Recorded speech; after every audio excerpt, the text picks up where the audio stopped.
Hola, ¿cómo están? Mi nombre es Carlos Xiomara Campo Hernández, soy estudiante de quinto semestre de la Universidad Cooperativa de Colombia. Este video va a ser realizado con fines pedagógicos para la materia de penal especial. Vengo a hablarles sobre 5 sentencias de un boletín de la Corte Suprema de Justicia en su sala de casación penal. La primera, la sentencia SP 258 del año 2020, con un radicado 50583 del 5 de febrero de 2020. Vamos a comenzar con los hechos. En enero de 2015, un residente del barrio Santa Cruz de Medellín informó a funcionarios de la Policía Nacional adscritos a la estación de ese lugar que había recibido varios comparendos por infracciones de tránsito cometidas por un individuo que se movilizaba en una motocicleta con la misma placa asignada a un rodante de su propiedad y que al parecer dicho vehículo se encontraba en ese mismo sector de la ciudad. Con ocasión de lo anterior, los funcionarios se percataron que la persona conducía el vehículo que le había sido hurtado meses atrás a Eliana Marcela Gómez Olarte. Era el patrullero José Miguel Beltrán Real, quien lo adquirió en virtud de un negocio celebrado con una persona anónima en septiembre de 2014. El rodante no exhibía la placa original, que era MQX86D, sino en concreto VDS91C, de la que se estableció una naturaleza espuria. Continuamos con las pretensiones del casacionista o solicitudes de recurso de doble conformidad en materia penal o impugnación especial, como lo es llamado por la Corte en su jurisprudencia. Con fundamento en la causal tercera de casación, presenta un único cargo en el que denuncia la ocurrencia de un falso juicio de identidad por el cercenamiento respecto del documento número S 2016-5939 del 29 de julio de 2016, expedido por la Policía Metropolitana del Valle de Aburrá. Esa prueba indica que en septiembre de 2014, Beltrán Real consultó 2 veces los antecedentes de las placas MQX86D y VDS91C, y las 4 consultas en las bases de datos de la SIJIN arrojaron resultados negativos por pendientes de hurto. Con todo, el ACUEM cercenó el alcance probatorio de esa pieza y concluyó, en contrario, que los resultados de las consultas elevadas por el acusado son insuficientes para descartar el dolo, pues ante las evidentes inconsistencias entre la placa exhibida por el rodante y los guarismos de identificación remarcados en el cuerpo del velocípedo, tenía la carga de realizar verificaciones adicionales para descartar el origen ilícito del automotor. Con tal razonamiento, alega el fallador de segundo grado, le negó al documento el pleno valor que éste alberga. De hecho, continúa, la captura de JB se produjo luego de que funcionarios de la Policía Nacional hicieran exactamente la misma verificación en la base de datos que hizo aquel, lo cual demuestra que ese sí es un medio idóneo y suficiente para establecer la licitud del vehículo y que no hay un protocolo adicional a la simple verificación de los antecedentes del rodante. Agrega que el hecho de que una motocicleta presente una placa y regrabaciones en el cuerpo del aparato que no corresponden a la placa no necesariamente implica ilicitud, conforme lo expuso en el juicio el uniformado Eduardo Enrique Calderón. Explica que el hurto de la motocicleta ocurrido el 4 de septiembre de 2014 fue reportado a la policía y registrado por esta con un error en la placa, que era MQX83D en lugar de MQX86D. Ese hierro fue acreditado documentalmente en el proceso y tomado en cuenta por el tribunal como indicio del dolo, pero por esa vía incurrió en un absurdo, pues el sistema en ningún caso reporta las placas parecidas o cercanas. Sostiene asimismo que JB, conforme a lo atestó DG, no se hizo a la motocicleta hurtada en virtud de una compraventa, sino que le fue entregada como garantía de un préstamo, y por ello se equivocó el ADCUEM al derivar el precio irrisorio de la transacción, otro hecho indicador del dolo. La evidencia concluye es que el acusado se preocupó por descartar el delito al verificar los antecedentes de la motocicleta. En tal virtud debe casarse la sentencia de segunda instancia para, en su lugar, dejar vigente la absolutoria emitida por el juez ACU. Como tercer ítem tenemos argumentos de las demás partes e intervinientes. Primero, el defensor reiteró los argumentos expuestos en la demanda e insistió en la pretensión allí expuesta, consistente en que se case el fallo del segundo grado y se mantenga la absolución de José Miguel Beltrán Real. Señalan que el tribunal no cercenó el documento que alude a las consultas efectuadas por Beltrán Real, que por el contrario apreció su dimensión objetiva. Diferente es que haya incluido en que esa pieza no descartara el dolo con que actuó aquel, porque otros medios de prueba dan cuenta de que conocía el origen ilícito de la motocicleta y la falsedad de la placa que portaba. Ello se infiere razonablemente de las condiciones de la negociación y las calidades personales del acusado. En tanto, para la época de los hechos trabajaba como patrullero de la Policía Nacional y había recibido capacitación en materia de hurtos. D. Problema jurídico. El problema jurídico es si se casan o no los cargos contenidos en la demanda presentada por el defensor de José Miguel Beltrán Real. También si se casa o no la sentencia del 18 de abril de 2017, por el cual el Tribunal Superior de Medellín condenó a José Miguel Beltrán Real como autor de los delitos de receptación y uso de documento público agravado. Si se condena o no al nombrado como autor de los delitos de receptación y falsedad marcaria agravada definidos en los artículos 447, inciso 2 y 285, inciso 2 del Código Penal. Consideraciones de la Corte. Toma unas precisiones preliminares, y es que la demanda se declaró formalmente ajustada a derecho para garantizar la impugnación de la primera condena, toda vez que el fallo de segunda instancia censurado revocó la absolución dispuesta por el ACO y declaró la responsabilidad penal del acusado. También se verifica si los cargos elevados por el demandante están llamados a prosperar, así como descartar los que pueden discernir la casación del fallo impugnado en garantía de los derechos del condenado. Segundo, sobre los delitos de uso de documento público falso y falsedad marcaria. Lo divide en 2.1. Se define el delito de uso de documento público falso, que está definido por el Código Penal en su artículo 291 y prevé que este precepto no se puede comprender sin referenciar el artículo 287 de la misma codificación.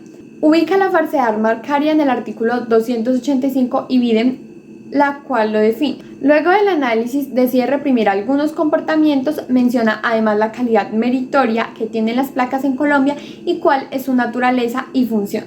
Se descarta la materialización de un concurso ideal entre las falsedades documentales y la marcaria. 2.2. La jurisprudencia de la Sala no se ha encargado de discernir suficientemente la tipicidad de tales comportamientos. Señaló que constituye falsedad marcaria la conducta emplear una placa auténtica o no en un vehículo distinto a aquel para el que está destinada. Se insinuó que también el comportamiento de falsear la placa queda comprendido en esa descripción típica. 2.3. Se acude al principio de especialidad, ya que es aplicable porque el comportamiento se subsume en dos tipos penales diversos. 2.4.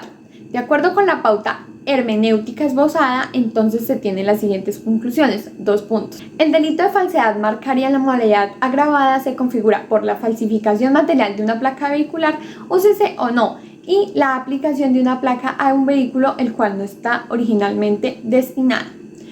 El delito de falsedad material de documento público se configura por la confección espuria de documentos oficiales distintos de placas vehiculares. El use del documento público falso en la modalidad agravada se perfecciona por la utilización de documentos falsos relacionados con medios motorizados distintos de la placa, siempre que el agente no concurra en la falsificación. A José Miguel Beltrán Real se le atribuye haber empleado una placa falsa a una motocicleta que se le había asignado otra. Aquella correspondía a la oficialmente expedida por la autoridad administrativa competente con destino a otro rodante que pertenecía a quien realizó la denuncia. Ese comportamiento corresponde al delito de falsedad marcaria, de que trata el inciso 2 del artículo 285 del Código Penal. La Sala realiza su corrección oficiosa. Tercero, el caso concreto. En el juicio se determinó que el acusado consultó los antecedentes de las dos placas en cuestión de base de datos de la SIJIN, arrojando esta que ninguna de las dos tenía reportes de hurto. Esto a pesar de que la propietaria legítima del rodante había denunciado el robo de este, pero al momento del registro de la denuncia ocurrió un error en la inscripción de la placa, en la cual se cambiaba el número 6 por el número 3. El defensor denuncia que el tribunal cercenó el alcance probatorio de esta pieza, el cual acredita que Beltrán Real actuó sin dolo y desconocía el origen ilícito de la moto, como la naturaleza espuria de la placa que portaba. Criterio que el juzgador de segundo grado. Tal constatación no es suficiente para concluir que el acusado ignoraba que el rodante había sido hurtado y exhibía una placa apócrifa. Por lo tanto, el dolo se demuestra en grado suficiente. Adicional, hay que recordar que el acusado era integrante de la Policía Nacional, investidura que le permitía determinar fácilmente si la motocicleta era hurtada o no. Así las cosas, el cargo no está llamado a prosperar. La sala no observa la necesidad de casar la sentencia oficiosamente con la condena, conforme lo conceptuaron en el trámite del recurso extraordinario tanto la Fiscalía como la Procuraduría. Aquella no subyacen hierros fácticos o jurídicos determinantes de una resolución diversa ni el desconocimiento de garantía fundamental alguna. Se impone el reajuste de la sanción irrogada. Para cifrar la pena, el tribunal tomó la prevista para el delito de receptación en concurso de conductas punibles con el delito de falsedad en documento público agravado. F. Temas de estudio resaltados por la Corte. Los principales temas de estudio que tuvo la Corte fueron con base en la investigación que el acusado realizó en la base de datos de la SIJIN y en el hecho de que su placa es o no un documento público, para de esta manera determinar el delito que habría de imputarse. G. ¿Qué resolvió la Corte respecto a las solicitudes del casacionista o respecto al recurso de doble conformidad judicial? Resolvió que en la segunda instancia no hubo errores que fueran determinantes para un cambio en la sentencia que ya había sido aplicada, ya que los que se encontraron fueron mínimos y en los cuales no se generaba una afectación en el fallo que se decretó por parte de la Corte. H. Si hubo aclaraciones de voto, manifieste cuáles fueron los argumentos centrales de los magistrados, haciendo referencia a qué magistrado y cuál fue el tema central. En esta sentencia no hubo aclaraciones de voto por parte de ninguno de los magistrados. Continuamos con la sentencia AP 242 del 2020, radicado 55753 del 29 de enero del 2020. Hechos. Los sucesos jurídicamente relevantes fueron narrados por el proveído impugnado de la forma siguiente. 2 puntos. Primero, el señor Carlos Andrés Giraldo, como secretario del Juzgado Promiscuo Municipal de Manzanares, denunció que el 3 de octubre del 2015 la doctora María Elena Mejía Sánchez, quien fungía como juez del despacho, le expresó que no le interesaba su colaboración en una audiencia penal concretada donde aparecía indicado el señor Bertulio Castrillón. Segundo, ante tal manifestación, el secretario respondió exigiendo que se le permitiera ejercer su función y que, en caso contrario, se le informara de esa determinación por escrito. Tercero, la jueza le respondió con molestia y con la amenaza de que si no acataba su decisión, procedería a ordenar el empleo de la fuerza pública. Además, insistió en que no iniciaría la audiencia mientras el secretario estuviera presente en la sala. Cuarto, tal proceder en precepto del denunciante constituyó una extralimitación en ejercicio de sus funciones. Cabe agregar que una vez que el secretario se retiró de la sala de audiencias y se ubicó en el despacho judicial, la doctora Mejía Sánchez habría solicitado un miembro de la Policía Nacional para sacarlo del lugar. El agente lo requirió en tal sentido, logrando finalmente que el empleado se marchara. B. Pretensiones del casacionista o solicitudes del recurso de doble conformidad en materia penal o impugnación penal, como lo es llamado por la Corte en su jurisprudencia. El delegado del Ministerio Público solicitó a la Sala Acuo la aclaración de la determinación adoptada, toda vez que revestía confusión la manifestación en torno a la estructuración de una conducta de acoso laboral, debiéndose por ende establecer si con ello se mutaba la ilicitud por la cual el ente persecutor se encontraba solicitando la preclusión de la investigación. Luego de disponer un breve receso, el magistrado ponente resolvió la petición de aclaración, para lo cual indicó que no existía ningún aspecto confuso en la decisión, pues la referencia a la ley de acoso laboral se hizo referir al contexto de calificar el ingrediente normativo relacionado con la estructuración de un acto arbitrario e injusto en el proceder de la indiciada. Seguidamente, el director de la audiencia dio paso a la sustentación de la alzada formulada por la Fiscalía en contra del auto. Los argumentos en materia de disenso expuestos por el delegado del ente persecutor se contraen a lo siguiente. Primero, extraña que el tribunal no haya verificado el CD aportado por el denunciante, pues contiene una grabación en audio y video de los hechos objeto de investigación preliminar, siendo relevante su apreciación, toda vez que se logra determinar qué fue la sala de audiencias el lugar específico en el que ocurrieron los sucesos, como lo referenció el entrevistado Fabio Alberto Ramírez Zuluaga. Segundo, el proceder de la doctora Mejía Sánchez resulta excusable si se contempla que su ánimo estaba alterado al ver entorpecida la consecución de una audiencia preliminar con persona privada de la libertad, ofuscación que se incrementó como producto de las desvanecencias que desde hace tiempo atrás tenía con un secretario. Tercero, en todo caso, la conducta de la jueza estuvo ajustada al ejercicio de los poderes correccionales y disciplinarios que se desprenden de los artículos 10 y 143 de la Ley 906 de 2004. Así como el artículo 42 de la Ley 1564 de 2012, pues debía propender porque la labor funcional no se viera entorpecida, encontrándose facultada entonces para expulsar del recinto judicial a quien en ese momento se encontraba obstaculizando su labor funcional como juez de la República. De manera que si la indiciada hizo uso del poder correccional a ella atribuido por cumplir con su deber, no pudo sostenerse en que su proceder se cumplieron los elementos objetivos del tipo penal. Cuarto, si se aceptara que la juez incurrió en la conducta que se investiga, lo cierto es que no tuvo una intención dirigida a efectuar, situación que descarta el dolo. Así las cosas, solicita el apelante se desestimen los argumentos del acuo y, en su defecto, se revoque la decisión, aceptando la solicitud de preclusión esbozada ante la ausencia de tipicidad objetiva. Subsidiariamente propende que se precluya la investigación ante la ausencia de elementos demostrativos que permitan establecer que la indicada actuó de manera dolosa. C. Argumento de las demás partes e intervinientes. Primero, apoderado de la rama judicial, víctima. Se limitó a coadyuvar la argumentación esbozada por el ente persecutor. Segundo, Ministerio Público. Sostuvo que la decisión del tribunal es anfibiológica, pues si se evidenció una conducta de acoso laboral, es claro que no se configura el delito de abuso de autoridad por acto arbitrario e injusto, ya que este último es un tipo penal subsidiario en el que, conforme se desprende de la lectura del artículo 416 del Código Penal, incurre en el servidor público, fuera de los casos especialmente previstos como conductas punibles. Por tanto, en su sentir, la existencia del acoso laboral descarta la aplicación del tipo penal de abuso de autoridad. Aún así, como lo acreditó la Fiscalía, no se presentan los elementos objetivos integrantes de la conducta punible investigada, tal cual han sido desglosados en la jurisprudencia de esta corporación, toda vez que de los elementos materiales probatorios hasta ahora llegados no se evidencia la afectación al interés ni la función pública, puesto que el asunto objeto de indagación no fue más allá de una desavenencia particular. Tercero, defensa. Con apego a los argumentos esbozados por la Fiscalía y el Ministerio Público, solicitó la revocatoria de la decisión que negó la preclusión. D. Problema jurídico. El problema jurídico es si se revoca o no la providencia impugnada y asimismo si se debe precluir o no a la indagación adelantada en contra de María Elena Mejía Sánchez. E. Consideraciones de la Corte.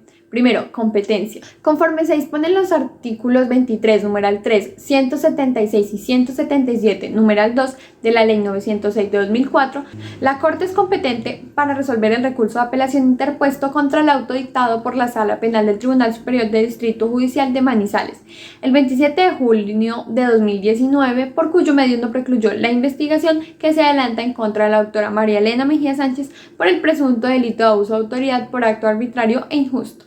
Segundo, aspectos generales de la solicitud de preclusión. Según el artículo 250 de la Constitución Política, modificado por el Acto Legislativo número 003 de 2002, la Fiscalía General de la Nación tiene la obligación de adelantar el ejercicio de la acción penal y realizar la investigación de los hechos que revistan las características de un delito. Sin embargo, el mismo artículo superior, en su numeral 5, faculta a dicho órgano para solicitar ante el juez de conocimiento la preclusión de la investigación cuando, acorde con lo dispuesto en la ley, no hubiese mérito para acusar.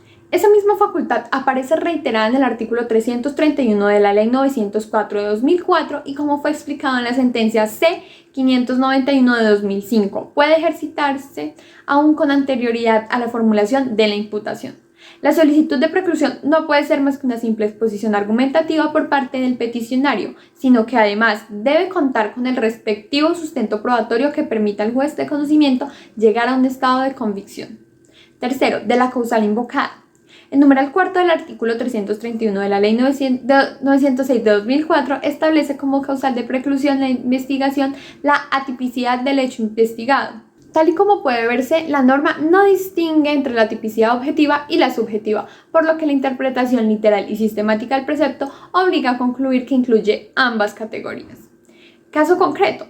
La Sala anticipa que el prohibido impugnado será revocado, dado que en efecto la Fiscalía presentó elementos de juicio suficientes para demostrar la causal de preclusión fundada en la tipicidad subjetiva del delito atribuido, aunque se encuentra probado el cariz objetivo de la conducta. Inicialmente pierde fuerza la tesis de la Fiscalía respecto a la ausencia de configuración del tipo objetivo, máxime cuando el contenido del CIE aportado por el denunciante solo puede evidenciarse parte del acontecer objetivo de la indagación, esto es, lo ocurrido en la sala de audiencias, mientras que la sentencia antecedentes atrás referidas permiten establecer que la conducta desplegada por la doctora Mejía Sánchez se verificó también en el despacho judicial, lugar donde se materializó la intervención de un miembro de la fuerza pública. En orden a lograr ciertos propósitos, se evidencia cómo la juez se sirvió de su investidura para disponer de la fuerza pública por la mortificación que le generó el hecho de que el empleado inicialmente no atendiera su llamado. La situación descrita entonces escapa de la naturaleza y finalidad de las medidas correccionales, pues, como lo precisa recientemente la Sala, las mismas autorizan al funcionario judicial en su condición de director o conductor del proceso a mantener el orden y la buena marcha del mismo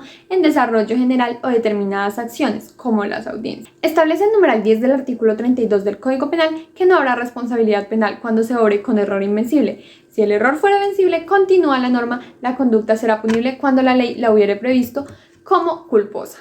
El denunciante debía, como lo hizo, acatar la orden de la juez de retirarse de la sala en que tendría lugar la misma, ya que su falta de atención respecto a los llamativos previos de la funcionaria condujo a que su función fuese asumida por otro empleado. No puede desconocerse el grado de desatuación de la doctora Mejía Sánchez, generado por la contrariedad que le ocasionó la desatención de Giraldo Giraldo, y de otra, el apremio que le asistía para atender el requerimiento del ente persecutor, conjunto de circunstancias que, atendiendo la dinámica impetuosa en la que se iban desarrollando los hechos, impidió que la juez tuviera la oportunidad de discernir entre lo emocional y lo jurídico, por lo cual resulta aventurado concluir que razonó y dolosamente aplicó el correctivo en contra del empleado del despacho. Tomadas en cuenta todas las circunstancias precedentes respecto de la actitud asumida por el denunciante y la indiciada, así como la manera en que se desplegó el comportamiento, deviene plausible denunciar que la doctora Mejía Sánchez creyó que efectivamente podía adoptar medidas correccionales consistentes en la intervención de fuerza pública para el desalojo tantas veces ordenado, a considerar que, de manera indirecta, el comportamiento de su subordinado entorpecería la oportuna y cabal realización de las audiencias asignadas y que su permanencia en el despacho lo facultaría para solicitar un turno compensatorio que no merecía. Ahora bien, surge evidente la vencibilidad de ese error de tipo, pues basta señalar que la doctora María Elena Mejía Sánchez es una abogada que actuó en el ejercicio de la función pública de administrar justicia y, por tanto, siempre le fue posible superar el yerro en que incurrió, ya que el ejercicio de su cargo le imponía estar al tanto de lo que correspondía efectivamente a una medida correccional, susceptible de ser adoptada en curso de una audiencia, así como pese a tener sus competencias y límites como directora del despacho respecto al comportamiento de sus empleados, sin embargo, no actuó con la mínima diligencia que le era exigible. Así las cosas, como se está reconociendo que en el presente asunto existió un error de tipo vencible determinante en el actuar de la indiciada, tal factor elimina el dolo en su comportamiento y a su vez lo torna atípico, pues en nuestra legislación penal no se prevé la conducta de abuso de autoridad por pacto arbitrario e injusto en modalidad culposa. La Sala revocará la decisión impugnada para en su lugar decretar la preclusión solicitada por el fiscal recurrente. F. Temas de estudio resaltados por la Corte. La Corte toma como base que la Fiscalía General de la Nación tiene la obligación de adelantar el ejercicio de la acción penal y realizar la investigación de los hechos que revistan las características de un delito. Que la solicitud de preclusión debe ser una exposición argumentativa por parte del peticionario y debe contar con el respectivo sustento probatorio que le permita al juez de conocimiento llegar a un estado de convicción. Además, establece como causal de preclusión la investigación, la atipicidad del hecho investigado. Tal y como puede verse, la norma no distingue entre la atipicidad objetiva y la subjetiva, por lo que la interpretación literal y sistemática del precepto obliga a concluir que incluye ambas categorías. G. ¿Qué resolvió la Corte respecto a las solicitudes del casacionista o respecto al recurso de doble conformidad judicial? La decisión de la Corte fue la siguiente: 2 puntos. Primero, revocar la providencia impugnada y en su lugar precluir la indagación adelantada en contra de María Elena Mejía Sánchez. Segundo, contra este interlocutorio no procede recurso alguno. H. Si hubo aclaraciones de voto, manifieste cuáles fueron los argumentos centrales de los magistrados, haciendo referencia a qué magistrado y cuál fue el tema central. En la sentencia no hay aclaraciones de voto. La otra sentencia es la sentencia SP 154 del 2020, con radicado 49-52-3 del 29 de enero del 2020. Empezamos con los hechos.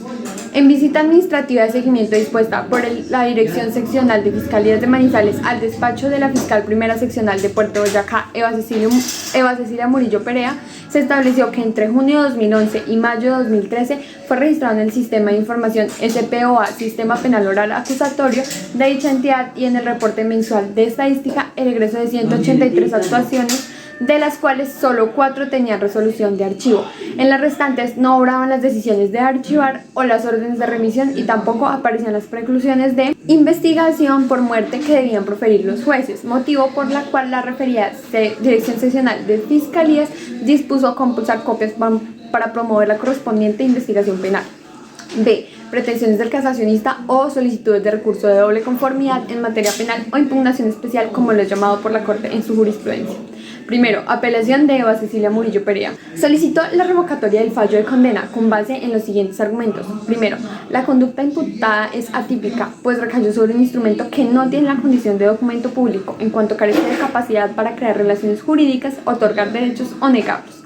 Las anotaciones que se hacen en el sistema de información SPOA y en el reporte mensual de estadística carecen de valor probatorio, pueden ser corregidas, ampliadas y modificadas en cualquier tiempo, es decir, no se lesionó el bien jurídico de la fe pública. Segundo, el tribunal presumió su voluntad de confeccionar una falsedad, sin que exista prueba grafológica, técnica o audiovisual que demuestre el interés y ánimo de vulnerar la fe pública. Jamás ordenó a sus subalternos registrar en el SPOA y en la estadística actualizaciones no realizadas. No se demostró su autoría material o mediata respecto de tales registros. Óscar David Buitrago mintió al declarar que elaboró las anotaciones por orden verbal suya, máxime si en caso de haberlo ordenado, él no estaba en la obligación de acatar un mandato contrario a derecho. Además, Buitrago sí conocía y podía usar la clave de acceso al sistema en cuanto era el encargado de esa labor. En suma, fueron sus subalternos quienes elaboraron los registros sin orden alguna. Tercero, finalmente adujo que no se analizaron de forma exhaustiva todas y cada una de las actuaciones como fiscal, no se consideró su carga laboral ni se tuvo en cuenta que en su trayectoria de más de 22 años al servicio de la Fiscalía General de la Nación, además de sus estudios académicos, todo lo cual le impedía manchar su hoja de vida por un asunto tan baladí como el de inflar los informes de gestión. La segunda es la apelación del defensor de la acusada. El abogado solicitó revocar el fallo para, en su lugar, absolver a la doctora Murillo Perea con base en los siguientes argumentos. Primero, ausencia de responsabilidad por error de tipo vencible, toda vez que la conducta de su asistida puede estar determinada por tal especie de yerro, pero como el delito contra la fe pública por el que se procede no admite la modalidad culposa, debe exonerársele de responsabilidad. Segundo, atipicidad de la conducta por ausencia de dolo, pues en un caso similar el tribunal absolvió a un fiscal luego de considerar que la práctica de registrar las decisiones ante su elaboración escrita constituye un método inapropiado, pero sin propósito doloso. Tercero, atipicidad por ausencia de un elemento estructural del tipo, dado que, como fue planteado en el salvamento de voto, los registros del SPOA y en la estadística mensual no corresponden a documentos públicos. Luego no se configuró la tipicidad del delito objeto de acusación. Cuarto, duda probatoria, pues la acusada delegó en sus asistentes el manejo administrativo del despacho en virtud del principio de confianza, circunstancia que le impidió detectar los reportes erróneos incluidos en la estadística y en el SPOA, advirtiendo que era fútil adulterar los registros, porque en la Fiscalía General de la Nación no entregan dádivas o ascensos por tal razón. La doctora Eva Cecilia Murillo no extendió los documentos públicos tachados de espurios ni dio la orden verbal de hacer los registros falsos en el SPOA. Sus asistentes Mónica Ospina y Óscar David Buitrago conocían la clave y usuario para acceder al sistema y eran quienes lo alimentaban, lo cual se acreditó con las anotaciones realizadas por el último de los nombrados en días festivos, además de lo expuesto por la referida asistente al admitir que los datos reportados le habían sido suministrados por la acusada para elaborar los programas metodológicos. Sin embargo, el tribunal otorgó credibilidad a los testimonios de Óscar David Buitrago y Mónica Ospina, pese a la versión que se profesaban a la acusada, quienes habían fraguado esta tetra para perjudicarla. Por ello, solicitó compulsar copias en contra de aquellos para que sean investigados por la falsedad en documento público investigada en este proceso, así como por el delito de falso testimonio al faltar la verdad en el juicio oral. El recurrente llegó un cuadro con aquellas notaciones en el SPOA que, en razón de la fecha y hora de su registro, consideró debieron ser elaboradas por Óscar David Buitrago. También aportó otro cuadro para resaltar el volumen de indagaciones evacuadas entre febrero de 2011 y junio de 2013 en la Fiscalía Seccional de Puerto Boyacá, lo que en su criterio impedía a la acusada advertir los registros falsos elaborados por sus asistentes en dicho lapso. Añadió que en el fallo impugnado no se tuvieron en cuenta algunas pruebas. Concluyó que hay incertidumbre acerca de quién realizó los registros de espurios en el SPOA y en la estadística, lo cual impone la aplicación del principio indubio pro reo. C. Argumentos de las demás partes intervinientes. El fiscal delegado solicitó confirmar el fallo condenatorio por las siguientes razones: 2 puntos. El principio de confianza no exculpa a la acusada, pues en el juicio se demostró que la relación con sus asistentes no era buena y desconfiaba de ellos, al punto que ella misma introducía su usuario y clave cuando Buitrago Franco necesitaba acceder al SPOA, y a Mónica Ospina Rojas se le compartió mucho tiempo después exclusivamente para registrar los programas metodológicos. Las agendas allegadas por la defensa no cumplieron con el requisito del artículo 431 de la Ley 906 de 2004, pues su lectura y exhibición fue restringida en el momento que el defensor le pidió a la acusada aportar información al azar, de modo que respecto de la Agenda 1 solo se mencionaron las actuaciones del 14 de febrero y de la Agenda 2 únicamente las del mes de junio de 2012. Se adiciona que los registros en el Sistema de Información Misional de la Fiscalía son un documento público electrónico y en tal virtud tienen aptitud probatoria respecto del estado de las actuaciones a cargo de un despacho fiscal, lo cual surte efectos jurídicos respecto a las decisiones administrativas y de política que adopta el ente acusador, así como frente a los particulares que consultan la información allí reportada. No es cierto que se hubiera estipulado en su integridad el manual de funciones de la Fiscalía, en la medida en que tal acuerdo tuvo por objeto dar por probado que la función de actualizar los sistemas de información corresponde tanto a los asistentes como a los fiscales. La teoría de la conspiración según la cual los asistentes realizaron registros falsos en el sistema para perjudicar a la acusada no es de recibo, porque a pesar de que aquellos no admitieron tener una buena relación personal o laboral con la fiscal, no se probó el ánimo de causarle un perjuicio. Finalmente, adujo que resulta excluyente invocar simultáneamente la duda probatoria y la tipicidad subjetiva de la conducta. D. Problema jurídico.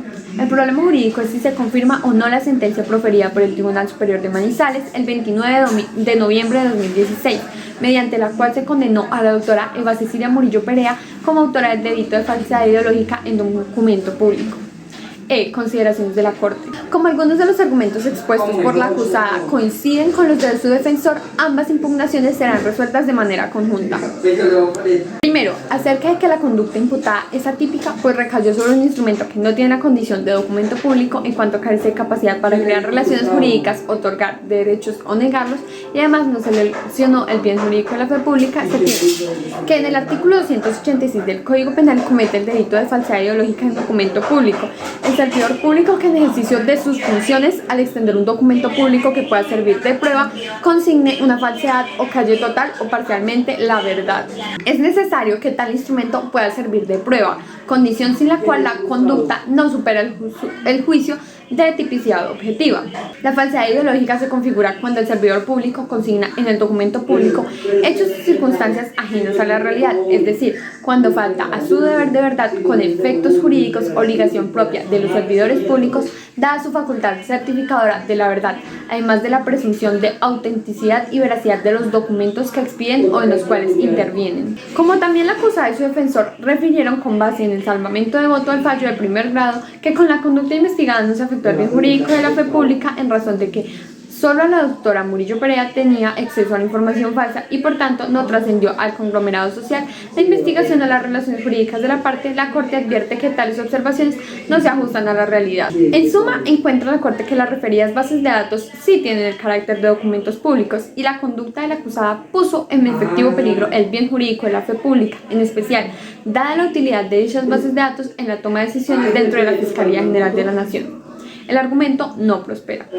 Segundo, en cuanto atañe a que el tribunal presumió la voluntad de confeccionar una falsedad sin que exista prueba grafológica, técnica o audiovisual demostrativa del interés y ánimo de vulnerar la fe pública, considera la Sala que la defensa no tuvo en cuenta el principio de libertad probatoria, en virtud de la cual los elementos materiales para demostrar la comisión del delito, así como para acreditar la responsabilidad del acusado, no precisan el delito investigado de tales medios demostrativos. En efecto, como aquí ocurrió, la materialidad del punible y la responsabilidad se probaron de una parte con la información documental extraída del sistema en la cual se da cuenta de las múltiples imprecisiones con las que fue alimentado. Además, en la oficina de la acusada se encontraron carpetas que, sin contar con las respectivas decisiones judiciales, aparecían como egresadas del sistema. Acerca de la teoría conspirativa planteada por la doctora Murillo Perea, referida a que la relación con sus asistentes eran malas y fueron ellos quienes elaboraron los registros sin orden alguna con el propósito de perjudicarla, considera la Sala que tal acerto no tuvo demostración máxime Si a la acusada le era fácilmente posible establecer que el gran número de expedientes reportados como egresados de su despacho no correspondía con la realidad de su gestión mensual y a partir de ello denunciar tales supuestas irregularidades. Tercero, dado que también la procesada reclamó que no se analizaran de forma exhaustiva todas y cada una de sus actuaciones como fiscal, no se consideró su carga laboral ni se tuvo en cuenta su trayectoria de más de 22 años al servicio de la Fiscalía General de la Nación, además de sus estudios académicos, todo lo cual impedía manchar su hoja de vida por un asunto tan baladí como el de inflar los informes de gestión. Baste señalar que tales elementos no tienen aptitud para descartar la comisión de la conducta investigada. Luego, el reclamo es impertinente. Además, que la doctora procediera de la forma como lo hizo, con el prurito de demostrar una falsa gestión eficiente en el despacho a su cargo, el cual, por el contrario, estaba atrasado, desordenado y muy congestionado, según se acreditó con la visita adelantada por la Dirección de Fiscalías de Manizales. En suma, el largo tiempo de servicio de la procesada y sus estudios profesionales no acreditan de ninguna manera su irresponsabilidad penal por el delito investigado. La censura no tiene vocación de éxito. Como el defensor alegó que su representada incurrió en un error de tipo culposo, no punible tratándose del delito de falsedad ideológica en documento público, advierte la corporación que sobre el error de tipo ha tenido la oportunidad de señalar que se caracteriza por el desconocimiento de una circunstancia perteneciente al tipo de injusto, que deja impune la conducta cuando es invencible y también cuando es superable, y la respectiva modalidad solo está establecida legalmente en forma dolosa. En otras palabras, el error de tipo se concreta cuando el sujeto activo de la acción desconoce que su comportamiento se adecua a un delito y excluye el dolo porque afecta su aspecto cognitivo, incluyendo así la responsabilidad. A partir de lo anterior se tiene que el argumento de la defensa no fue demostrado, descarta una posible confusión en el sentido de reportar como egresados más de un centenar de expedientes sin contar previamente con las decisiones en las cuales así fuera ordenado. Con mayor razón, si como se estableció no se trata de casos susceptibles de alguna de las posibilidades legales de egreso, todo lo cual descarta su proceder, un error de tipo tanto invencible como vencible. El planteamiento no prospera. Quinto, dado que el mismo profesional postuló la tipicidad de la conducta por ausencia de dolo, pues en la práctica realizar las decisiones ante su elaboración escrita constituye un método inapropiado pero sin propósito doloso. Recuerda la Corte que ya el tribunal dentro de la sentencia impugnada absolvió a la doctora por el egreso 41 de las 183 actuaciones imputadas en la acusación, por tratarse de contravenciones de amenazas que serán enviadas a inspecciones de policía, situación sustancialmente diversa a la de los delitos de los que tratan los otros 142 asuntos reportados como egresados. La pretensión no procede. Sexto, acerca del argumento del defensor referido a que hay duda probatoria toda vez que su asistida delegó en sus asistentes el manejo administrativo del despacho en virtud del principio de confianza, advirtiendo que era fútil adulterar la estadística porque la Fiscalía General de la Nación no entrega dádivas o censos. Por tal razón considera la Corte, en primer lugar, que las pruebas recaudadas, en especial la declaración de Óscar David Buitrago, descarta tal delegación. No opera el principio de confianza, pues la primera llamada reglamentariamente a cumplir con sus cometidos institucionales de reporte en el SPOA y a la estadística de acuerdo al manual de funciones era la doctora Murillo Perea en condición de fiscal y jefe de sus subalternos. Luego no podía pretextar su irresponsabilidad penal a partir de una supuesta delegación que se demostró no tuvo lugar.